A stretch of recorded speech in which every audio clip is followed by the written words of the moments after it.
যেসব মানুষই অ্যালার্জি আছে মানে পুরান ঢাকায় বা ঢাকার ওদিকে কাজ করা তো খুব মুশকিল। বিশেষ করে একজন নারী উদ্যোক্তার আ তো নারীর কাজ করে অনেক মুশকিল। সেখানে সে ব্যবসা করছে। আর যেটা হচ্ছে হেয়ার ড্যামেজ হয়ে পড়ে যায়। ঠিক আছে? যে হাফ, হাফ করে ছোট, ছোট হয়ে হেয়ারটা পড়ে যাওয়া। হুম, ওকে। অনেকের তো স্কিনেও নানান ঝামেলা থাকে। পিম্পলস অ্যান্ড র্যাশ হয়ে যায়। স্কিনের যত্নের জন্য কি বলে প্রফেশনালসরা? রোমানা আপ্রোচ সুখী fashion designer, model, makeup artist এবং নিজে একটা কম্পিটিশনেও গেছে সৌন্দর্য প্রতিযোগিতায়।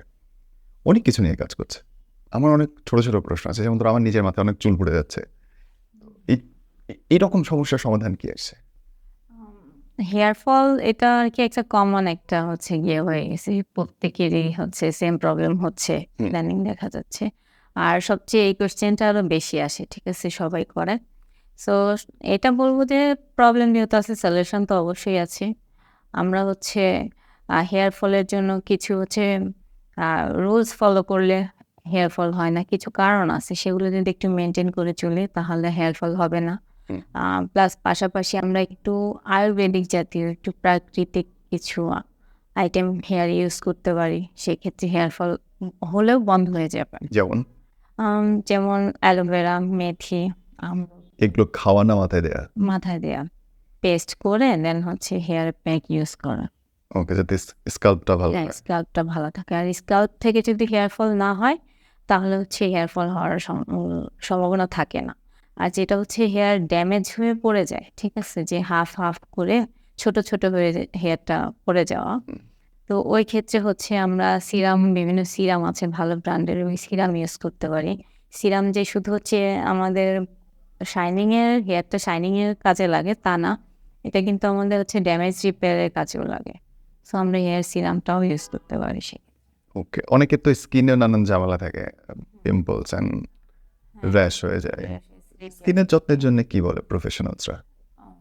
স্কিনের প্রবলেমের বিভিন্ন প্রবলেম অনুযায়ী হচ্ছে গিয়ে আমরা স্কিনটা হচ্ছে ফার্স্ট হচ্ছে আমরা একটা ক্লায়েন্ট যখন আসে ওনার প্রবলেম নিয়ে আগে হচ্ছে আমরা ওনার সাথে এ ব্যাপারে কনসালটেশন করি যে ওনার কি ডায়াবেটিস আছে কিনা বা অ্যালার্জি আছে কিনা হরমোনের প্রবলেম আছে কিনা দেন হচ্ছে আমরা ট্রিটমেন্টের কোনটা দিব এই অনুযায়ী হচ্ছে আমরা আ চিন্তা করে তারপর হচ্ছে উনার কি প্রবলেম আছে। যদি হচ্ছে ব্রণ হয়, ঠিক আছে? শুধু পিম্পলস। আরেকটা হচ্ছে পিম্পলস হয়ে প্লাস হচ্ছে দাগও পড়ে গেছে, স্কিনে হুম, দাগ হয়ে গেছে। সেই ক্ষেত্রে হচ্ছে আমরা আ স্কিন অনুযায়ী যদি স্কিনটা একটু পাতলা হয়, সেক্ষেত্রে আমরা কখনোই নাইট ক্রিম হচ্ছে সাজেস্ট করি না। হুম। আমরা হচ্ছে আ স 24K হচ্ছে সিরাম অনেক সময় সাজেস্ট করি। এটা হচ্ছে স্কিন টাইপের উপরে। উনার চামড়াটা আরকি আম ভারী কিনা বা একদম অতিরিক্ত জেনারেলি একটা মানুষের স্কিনের জন্য কি, কি লাগে?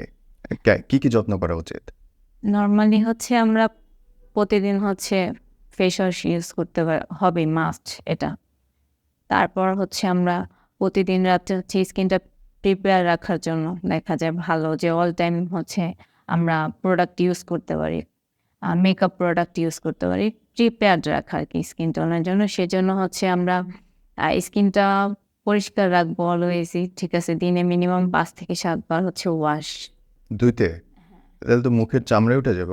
না, না, না। আমরা তো ফেস ওয়াশ স্কিনের শেড অনুযায়ী হচ্ছে ফেস ওয়াশ ইউজ করব। দেন হচ্ছে সিরাম ইউজ করব রাত্রে, নাইটে। তারপর দেখা যায় হচ্ছে হাতে পায়ের জন্য হচ্ছে যাতে রুক্ষ হয়ে না যায় লোশন-টোশন এগুলো ইউজ করব। আর সাপ্তাহিক দেখা যায় ১ টা মাসাজ নিলাম। এনাফ। ব্যাস এনাফ। আর খাওয়া-দাওয়া কি, কি খাইতে আর হয়? খাওয়া-দাওয়া তো মেইনটেইন অবশ্যই করতে হবে মাস্ট। ঠিক আছে? এটা মাস্ট বি একটা কাজ। খাওয়া-দাওয়ায় দেখা যায় আমরা একটু বুঝে খাইলাম। দেখা যায় অ্যালার্জি জাতীয় যেসব খাবারগুলা হচ্ছে, ইদানিং কিন্তু অ্যালার্জির প্রবলেমটা অনেক বেশি বেড়ে গেছে। হচ্ছে। অনেক সবারই বেশি। অ্যালার্জি আছে। সবারই। যে দেখা যায় যে যার কখনো অ্যালার্জি হয় নাই তারও হয়ে যাচ্ছে। এই ধরনের প্রবলেমটা বেশি আসতেছে। তো সেই ক্ষেত্রে আমরা অ্যালার্জি জাতীয় খাবারটা একটু মেইনটেইন করে খাবো। দেখা যায় গরুর মাংস, চিংড়ি মাছ, ইলিশ মাছ, অ্যালার্জি জাতীয় যেসব খাবারগুলো আছে সেগুলো একটু মেইনটেইন করে খাওয়ার ট্রাই করব। আর যদি সৌন্দর্যের ক্ষেত্রে হচ্ছে খাবার খাইতে যাই যে কোনটা করলে কোনটা খেলে আমি সৌন্দর্য আরকি বৃদ্ধি পাবে আমার, সেই ক্ষেত্রে হচ্ছে আমরা ডিমের সাদা অংশটা নিতে পারি। এটা স্কিনের জন্য খুব ভালো। আমরা কলা খেতে পারি। এটা হচ্ছে স্কিনটা ব্রাইট করবে। তারপরে হচ্ছে আমরা আলুর তরকারি খেতে পারি। ঠিক আছে? বিভিন্ন সবজি, সবুজ সবজি যেগুলো আছে সেগুলো খাইতে পারি। স্কিনের জন্য এগুলাও খুব ভালো। ওকে। আর যেসব মানুষই অ্যালার্জি আছে মানে পুরান ঢাকায় বা ঢাকার ওইদিকে কাজ করা তো খুব মুশকিল। বিশেষ করে একজন নারী উদ্যোক্তার তো নারীর কাজ করে অনেক মুশকিল। সেখানে সে ব্যবসা করছে। ওইখানটার অ্যালার্জিগুলো কেমনে ছাড়ান? হুম। মানুষের অ্যালার্জি তো আসলে মানুষের মনে। ঠিক আছে? আর মনের অ্যালার্জি তো সারানো যায় না। তো প্রত্যেকটা কাজেই তো বাধা বিপত্তি তো আসবেই। হয়তো আমাদের এরিয়াতে একটু বেশিই হয়। কারণ আমাদের এরিয়াতে দেখা যায় যে নারী উদ্যোক্তা হয়ে ওঠাটা একটু টাফ অন্যান্য জায়গার তুলনা থেকে আরকি। তো দেখা যায় যে সেখানে এগুলো কানে দেয়া যাবে না আরকি। ঠিক আছে? এটাই ভেবে নিতে হবে যে না আমি কাজ করতেছি আমার কাজেই ফোকাস করতে আপনি শুরু করছেন কত সালে? কিভাবে? আম আমি হচ্ছে গিয়ে আজকে ১০ বছর। ১০ বছর ইন্ডাস্ট্রিতে? আমি একদম ছোটবেলা থেকে শুরু আপনি তো এখনো ছোট। আমি এখনো তো ছোট কিন্তু যখন থেকে আমি শুরু করছি ওই বয়স থেকে আসলে কেউ শুরুই করে না। ক্লাস ৫ থেকে হচ্ছে স্টার্টিং। ও মাই আমার গড! পড়ালেখাতেও অনেক ব্যাঘাত ঘটে গেছে। এর জন্য দেখা যায় আমার হচ্ছে কাজটাতে ফোকাস ছিল, পড়াশোনায় ছিল না। এই ক্ষেত্রে দেখা যায় একটু তো হয়েছে পড়াশোনায়।